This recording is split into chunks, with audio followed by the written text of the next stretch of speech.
Mais qu'est-ce que c'est, Faustine, cette sciatique de grossesse? C'était sûr. C'était sûr.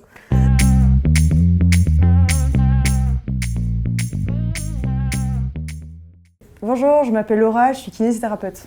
Et moi, je m'appelle Faustine et je suis chiropracteur. Alors, beaucoup de transformations s'opèrent dans le corps pendant la grossesse, notamment le ventre qui va commencer à s'arrondir et qui s'accompagne d'un changement d'orientation du bassin et de la colonne vertébrale.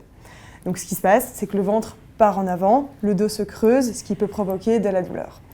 Donc, moi, ce que je peux vous proposer, c'est d'essayer d'adapter votre posture pour essayer de diminuer ces douleurs. Je vous montre.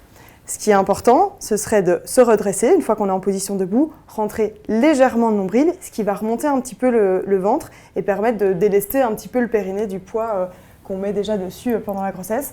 Et donc ça permettra de mettre moins de poids sur le périnée, donc on sera à moins risque de fuite aussi pendant sa grossesse. Les modifications du bassin peuvent parfois entraîner ce qu'on appelle la fameuse sciatique de grossesse. Mais qu'est-ce que c'est, Faustine, cette sciatique de grossesse ?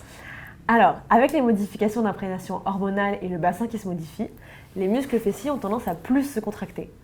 Or, c'est dans ces muscles que passe le fameux nerf sciatique qui descend dans la jambe, notamment le piriforme qui sert entre autres à basculer le bassin pendant la marche.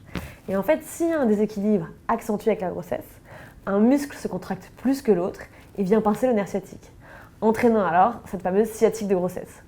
Si cela vous arrive, n'hésitez pas à consulter. En travaillant sur votre bassin, votre posture et avec des exercices adaptés, cela peut rapidement aller mieux. Par ailleurs, petite astuce, essayez de ne pas croiser les jambes, toujours du même côté. Cela accentue un déséquilibre et donc plus de chances de se faire mal. C'est vrai que pendant la grossesse, les jambes ont tendance à gonfler parce que le bébé grandit, donc vient pousser sur les vaisseaux lymphatiques et sanguins. Donc ce que je vous conseille, c'est de ne pas rester trop longtemps statique, que ce soit assise ou debout, de continuer à bien boire de l'eau et de marcher évidemment. Et si l'inconfort persiste, n'hésitez pas à porter des bas de contention et parfois le drainage lymphatique peut aussi aider. Ces inconforts du quotidien et ce nouveau corps peuvent parfois être difficiles à accepter. Mais comme vous l'aurez compris, ce n'est pas une fatalité. N'hésitez pas à en parler à vos proches, aux coparents et au personnel de soins qui sont là aussi pour vous accompagner et vous aider à trouver des solutions. Merci de nous avoir écoutés et à très vite.